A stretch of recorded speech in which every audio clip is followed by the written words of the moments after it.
March 22 ரொம்ப முக்கியமான நாள். ஏன்னா அன்னைக்கு தான் பங்குனி மாதத்தோட சதுர்த்தி வருது. பங்குனி 8ஆம் நாள் மார்ச் 22ஆம் நாள் அதிகாலை 2:28க்கு ஆரம்பித்து அன்று நள்ளிரவு 12:15 வரை சதுர்த்தி விரதம் இருக்கிறது.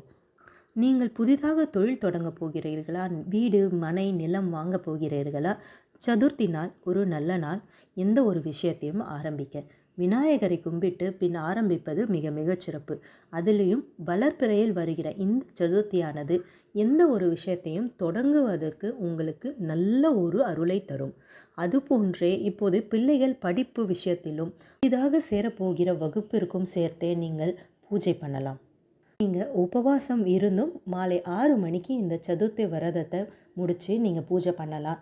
இல்லையா, அன்றைக்கி வரக்கூடிய நல்ல நாள் பார்த்து அந்த நேரத்தில் நெய்வேத்தியமாக கொஞ்சம் சக்கரை பொங்கல் இல்லைன்னா கொழுக்கட்டை உங்களால் முடிஞ்சது எதுவோ அதை வச்சு பிள்ளையாருக்கு கொஞ்சம் அருகம்புல் தும்பப்பூவை வச்சு நீங்கள் உங்கள் பூஜையை முடிக்கலாம்.